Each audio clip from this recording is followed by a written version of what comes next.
Hey folks, Matt Easton here, scholagladiatoria, and I've got some more Dane axe goodness, but rather than me swinging my Dane axe around in my garden or talking about the evolution of them or these kind of things, what we're going to be looking at here is how a Dane axe is made, specifically how Thor, who made this lovely, lovely example there, got the maker's mark on there of his workshop, of him, and so this is just a fantastic work of art essentially. I've actually got two of these axes, one made with more or less modern or modern style steel, and this one made of more traditionally made steel, but he's going to talk about that in the video.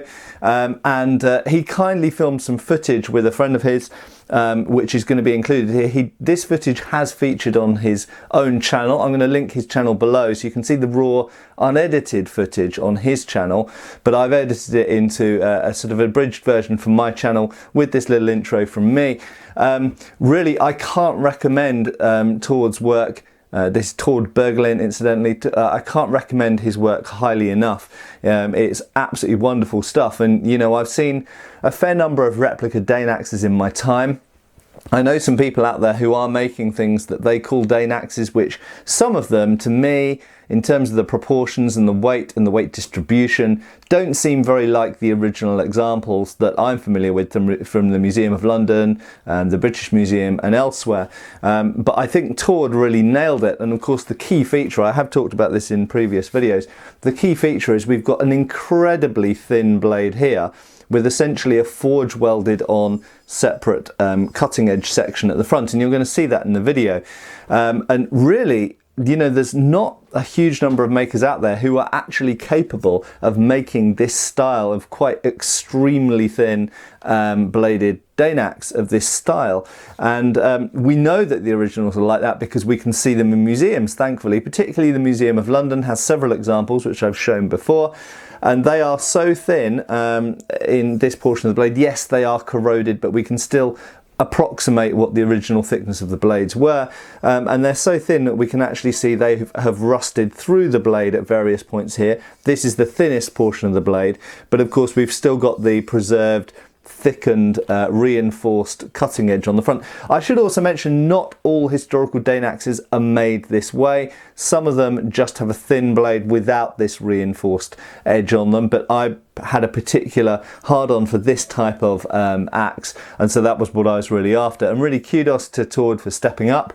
When I started making videos talking about Dane axes, I was contacted by a few people and he said, "Matt, let me make you an axe," and so he did, and I was very, very happy that he did. And I could never really want for another Dane axe. This and my other one, the other one I can be a little bit more rough with and hit harder targets and not worry about it so much. This being the precious one, I will do cutting with this as well, of course, but this one, just amazing amount of effort has gone into it. And I'll just show you, I hope this will be picked up on the camera, but you can just see, look at the patterns in that steel. It is absolutely gorgeous. It is a work of art.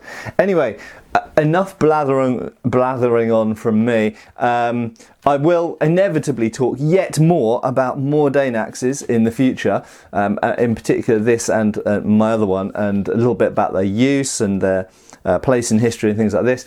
But let's hand over to Thor now in his workshop, and he can explain to you what goes into making one of these. And if you want one of your own, of course, get in contact with Thor and you can get a quote. And he doesn't only make these, incidentally, he makes swords and saxes and other types of axe, bearded axe, and you know, smaller one-handed axes, all kinds of stuff, knives.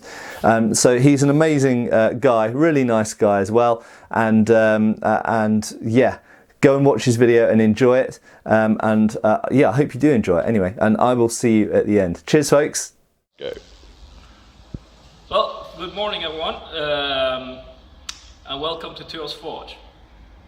Today I'm going to make a Dane axe out of recycled material from the early 19th century. And here you got a wagon axle for this wooden type of wheels. And this is going to be, this is made of wrought iron, and it's going to be the body of the axe. And I have already took a piece of another like this one and folded it a couple of times because they're really bad quality steel, or iron actually, wrought iron. And I've welded it and made a plate about 20 millimeters thick, and on the widest point here about 90 millimeters wide. And this is going to be the body and the eye of the axe. And here I got another farming tool from the 19th century. This is a harrow spike, made of wrought iron, tipped with a piece of steel. Actually, you can, if you look close, you can see there is a weld here, and that's probably from welding on the steel, just a scarf weld. These are excellent iron, actually, for the time being. And I use this in a hearth refiner, a small furnace, where I melt these so they become all steel. And out comes this. This is the same as orishigane steel, or well, ordinary hearth refined steel. And this is going to be the cutting edge of the Dane axe. So these two are going to be welded and folded and welded and folded and welded and folded lots of times to get a homogeneous steel. And for that, I use the same method as Japanese. I have a clay slurry mixed with some charcoal, and instead of the rice ash they use, I have the ordinary charcoal crushed up, and I'm going to pack this into newspaper with this clay and another and with some more carbon to prevent the carbon loss of this, because this has a large surface area, and when I'm welding it, it's going to lose carbon very fast. So because of that, I will try to save as much carbon as I can by sealing it into the clay and paper, and then also the charcoal when I'm welding it.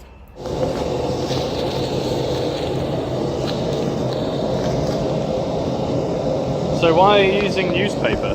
Well, paper is carbon, and dipped in this clay slurry, it will hold the pieces together a little bit and keep the charcoal near the steel. So this was really crappy, but the idea is to spread this out.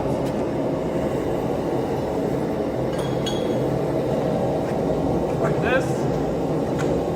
It holds together. Hold at the bottom.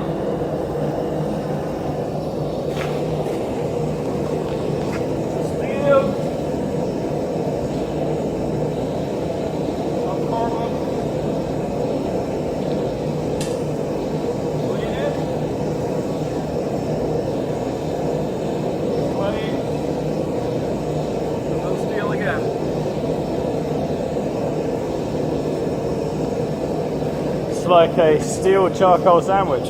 Yeah. Something like that. More carbon. So hopefully this will hold together in the forge a little bit.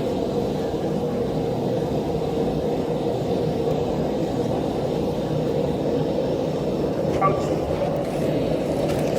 So most of the paper will burn away immediately, but it will still have a shell of carbon around it. Okay. Mixed with the clay. Yeah. Here it goes.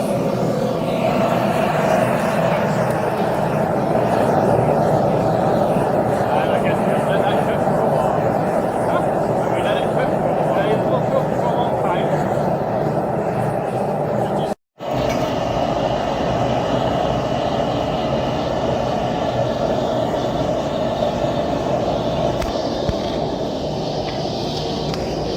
Yeah.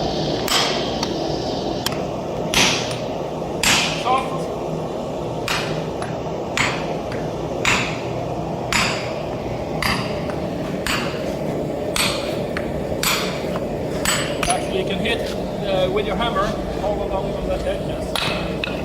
Very soft, just like that. Yeah, good.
Salt bay that borax.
Yeah, but I want to be off. Okay.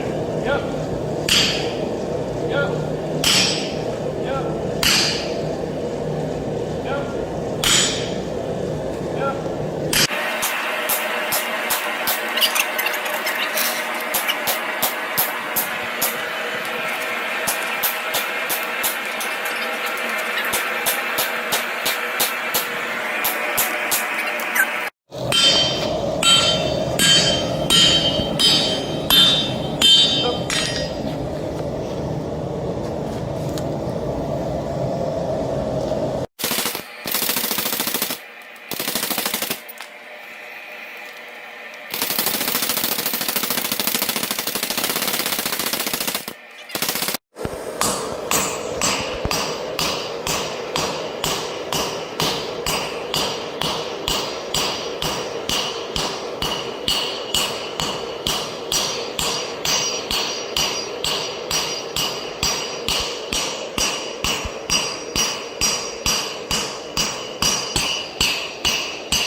Flattening out the surface.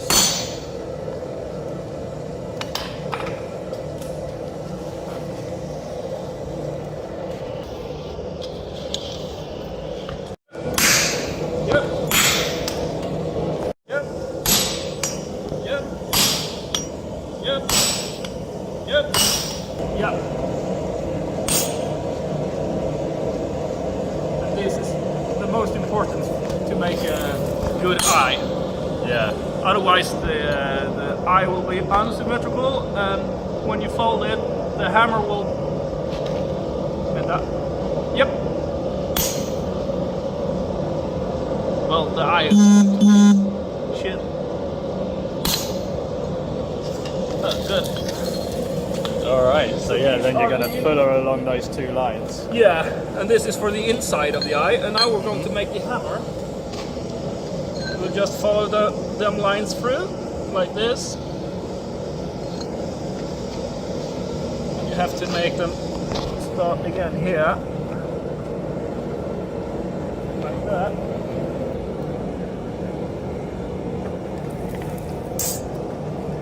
From each side.